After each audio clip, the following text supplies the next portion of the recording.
It's time for part two of why the women serve veteran WWE. I did try to get down to one part, but it was very difficult. So I was talking about in part one. The Rhea Ripley Liv Morgan storyline was it could have been a simple story and ended at SummerSlam. But anyway, let's move on because as much as Rhea's and Liv's storyline was shit, it's the only storyline Rhea Ripley has had in the WWE that has gone on a long time. They've teased many things. The Becky Lynch feud just was, oh, I will punch Dominic in the face. That'll work. A proper good woman's storyline was Io Sky versus Bayley, building up to last year's WrestleMania match between these two. Bayley had just won the Royal Rumble whilst being in the group Damage Control. She had briefly said each week, I'm going to win the Rumble and I'm going to go face Rhea Ripley. Because Io Sky was the undisputed women's champion. She was having a good run on SmackDown. She'd had matches against Bianca Belair, retained the title against Bianca Belair. Obviously, when Kairi Sane came in at Crown Jewel, then issues started to happen, and then issues got worse when Asuka came in to join Damage Control, and Bayley was starting to think, okay, well, I'm really not going to be here for long now, am I? And you could see the story was starting to plant the seeds, and this was good. This was good storytelling. Bayley then enters the Rumble, and then the Damage Control members shockingly enter the Rumble. Bayley, I believe, had probably been told, we're not going to enter the Rumble. Bayley still overcomes all the odds and wins the Rumble. Now, on the SmackDown, Io Sky is like mocking her and everything in Japanese, and Bayley's like, Kwatanita, and she learnt Japanese. And this was it was so good. So good. The crowd went crazy for it. They were like, okay, Bayley. And just like that, we had turned Bayley into a beloved babyface. Io Sky and Damage Control then tried to attack her. Bayley knew it was coming. She had a bloody pipe ready underneath the ring. Grabbed that and was whacking Damage Control members. And this was so good. So good. This was the week after the Rumble. Then we had Dakota Kai turning on Bayley about a couple weeks later. They had a little storyline with that. And they were in a tag match. And then Dakota jumped off the apron. Bayley got jumped. And then they all jumped Bayley. And then this happened pretty much every week. And then they dragged Naomi into the feud. They dragged Jade Cargill into the feud. And then they dragged Bianca Belair eventually into the feud. So then we would have the big three versus Damage Control at WrestleMania. And then we'd have Bayley versus Io Sky. But the issue with this feud at points was that this feud was just then not televised much. There were backstage stuff. Yeah, there were backstage stuff. There were videos that had been recorded from things. But they fumbled this one again. But the match was phenomenal. Which is something I can't say about Liv and Rhea. Their matches were never phenomenal. Whereas Bayley and Io delivered in the ring. Which is no surprise. Another feud Bayley did have was with Naomi. It was starting to look like we were going to be turning Naomi heel. So during the Backlash build-up, Naomi and Bayley were like, we're best friends. Because after the whole WrestleMania stuff, her beating Damage Control and everything. And look, Naomi had the right to be annoyed. She wanted an opportunity at Bayley. Tiffany Stratton and cost her it. So then we got a triple threat match at Backlash. And Bayley pinned Naomi. And we were starting to plant the seeds of a Naomi heel turn, which has still never happened. I don't know why. I hope she attacked Jade Cargill. We need to see heel Naomi. We need to see heel Bianca as well. Because again, that's just... Yay, they brought that story back now. But this Backlash match was really good. But it also showcased how good Tiffany Stratton was.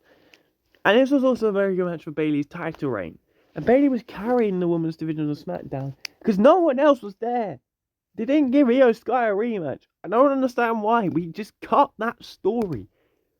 You give her a rematch. Bayley won once against Io. One time. This is the only time they faced each other in a singles match. Why in the hell did we not do a rematch?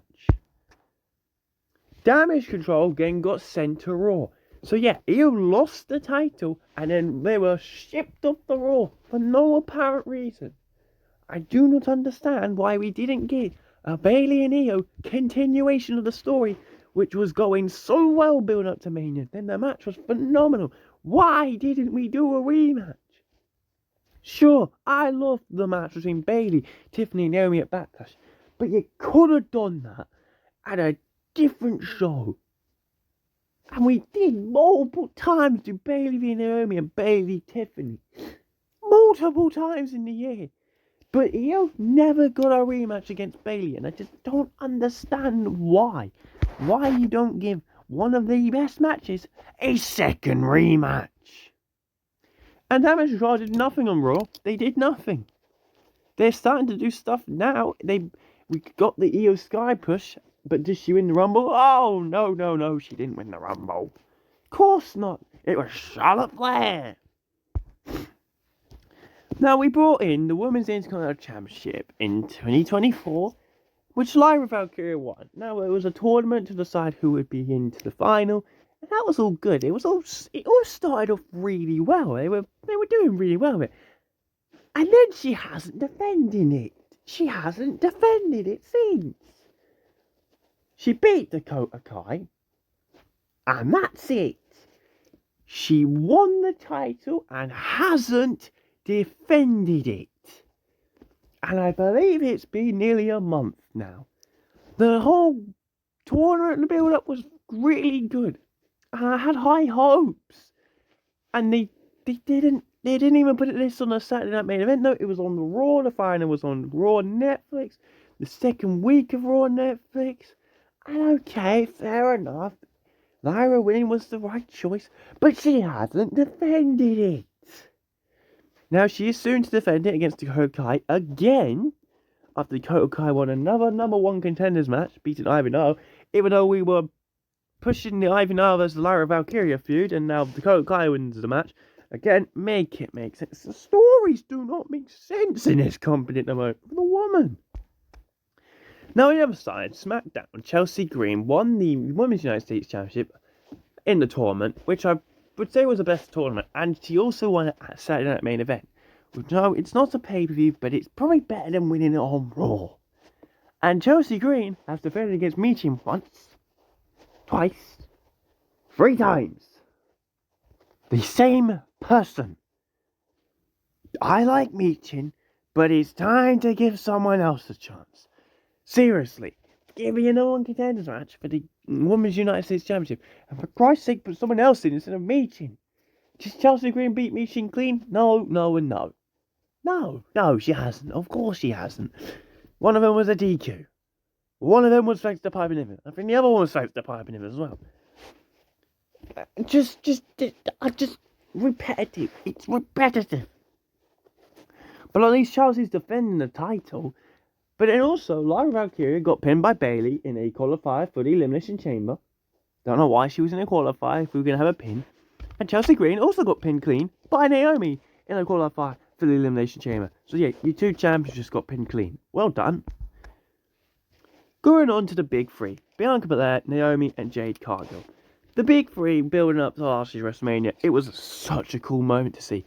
Jade Cargill's entrance, her turn up to WWE was really well done. Then we had the attack on Jade Cargill, where she was thrown through a car and left for dead, basically. And this story has led to nothing. Simply nothing. If it was Naomi and Bianca, I'd pray to God to have Jade just attack them sooner rather than later. But how are you going to do that if they're tag team champions? Well, Liv and Raquel are facing Naomi and Bianca Belair next week for the Women's Tag Team Championships. And not many people want to see Liv and Raquel win because they want to see Liv win the Chamber. If Liv loses, there's a more bigger chance of her winning the Chamber. I still think Bianca Belair is going to win the Elimination Chamber because there is a match that WWE are really wanting to do. But the big 3 were just perfect, and then we did the wrong thing again. We took the titles off them at Clash at the Castle in Scotland to give it to Isla Dawn and Alba Fyre just for a cheap pop, because Drew McIntyre wasn't winning the World Championship. Still not quite sure how I feel about that one. Punk Cat counting down was cool, but I don't know. And then we fired Isla Dawn recently. Nice job. And yeah. Naomi and Bianca Belair have had a good title reign as champions, and Bianca and Jade had a good title reign as tag team champions, and actually probably brought viewers to the women's tag team division. So I've got to give the hats off to them. They probably only want to defend titles. But a match that is very obvious WWE want to do is Bianca Belair, who is undefeated at WrestleMania, versus Rhea Ripley, who is not undefeated at WrestleMania, but she's undefeated, I believe, in singles. No, because she lost to Charlotte Flair. Well, of course, because she lost to Charlotte Flair for the NXT Women's Championship in 2020. But Rhea Ripley, who is ridiculously good. Now, this match would be really good to watch, but it would be a face-to-face. Now, this could end up being face-to-face again and again this year, because we could be having Bianca versus Rhea face-to-face, Tiffany versus Charlotte heel v heel, John Cena versus Cody Rhodes face-to-face. I don't think we need to see more face-to-face matches. But it seems like Netflix just don't like heels winning. They just don't like heels winning. Which is why I'm going with Bianca Belair will beat Rhea Ripley. And I don't know about this because Netflix, I haven't seen heels win. When was the last time a heel won on Netflix? I can't remember. SmackDown's not technically Netflix, so there's been more heel wins. But on Raw, well, they've won a couple of times, but I wouldn't even class her as a heel. But yeah, Bianca and Rhea seems to be the big money match to do. And as much as I would say, why are we doing this now? I'm also saying, yep, lock me in, I want to see it. But build a story, for Christ's sake.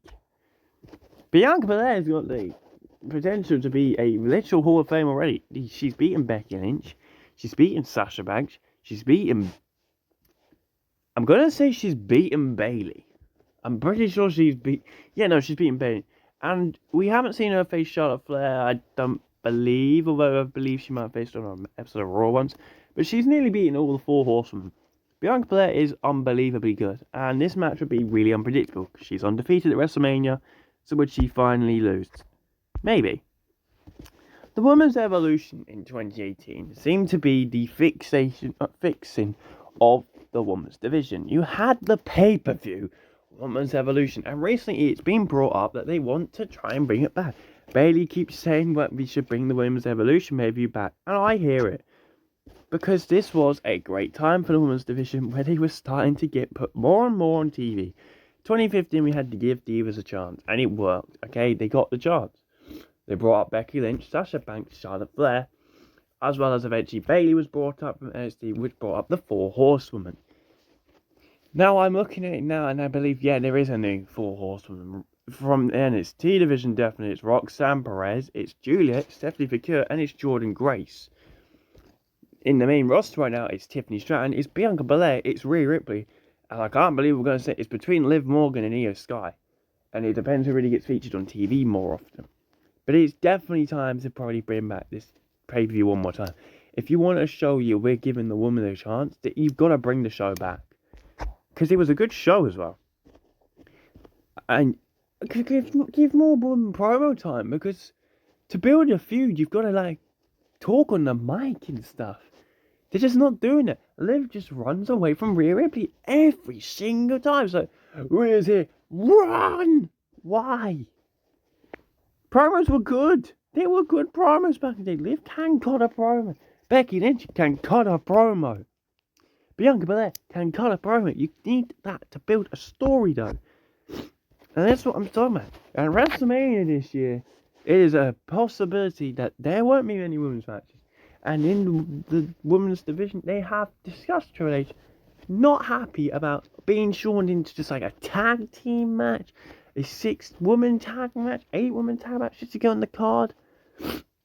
And I hear it. I understand why you'd be frustrated. The women destroy each other at Survivor Series War Games.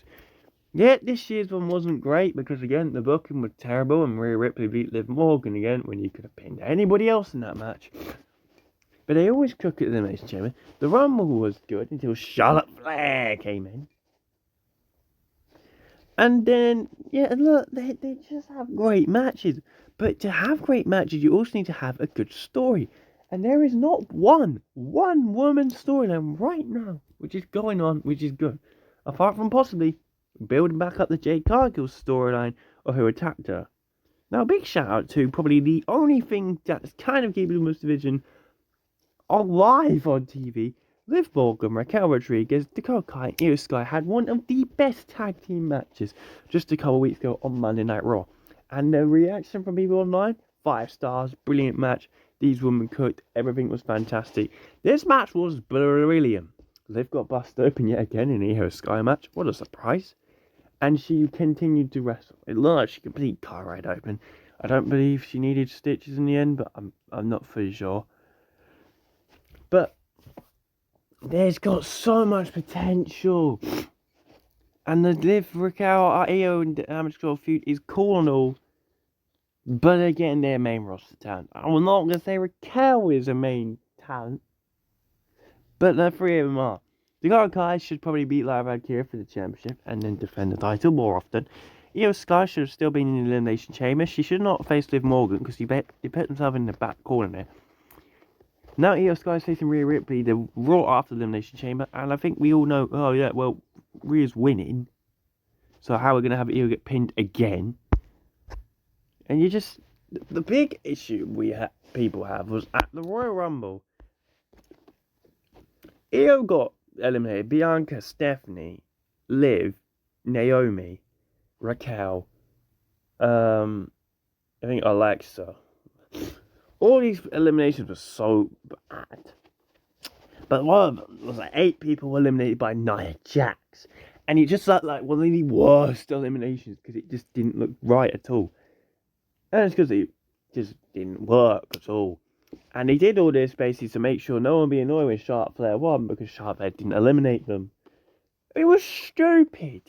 Why? I still don't know why Charlotte Flair had to win. But the women's division deserves to be respected. And it deserves a lot better. It just does. And women's wrestling right now, especially WWE, it's not going great. The main roster is not going great. NXT, no, it's cooking up. It's cooking crazy. It's destroying the main roster. But I don't want them to bring up any of them because I'm worried about how they get booked. So Triple H, he has to figure out something. He has to listen to the people. But also, he's just cancelled Liv versus Naomi, which was set for tonight. So The Rock can turn up. To go, the final boss has come home. To give WrestleMania 42 to New Orleans. Yay! Dun, dun, dun, dun. That's it. I don't even know if I wanted to see Liv Naomi because I know that'll be like a 4-minute match. The tag match on Raw will be good, I guess, but why? Just give me some promos. Something else.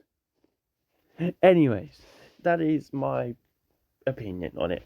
The women in WWE definitely deserve better. The women in anything deserve better. But right now, WWE, it is an issue. And they are frustrated. And I understand it. Anyway, thank you for watching. And I'll see you for the next one. Which will be the SmackDown review, hopefully. Bye for now.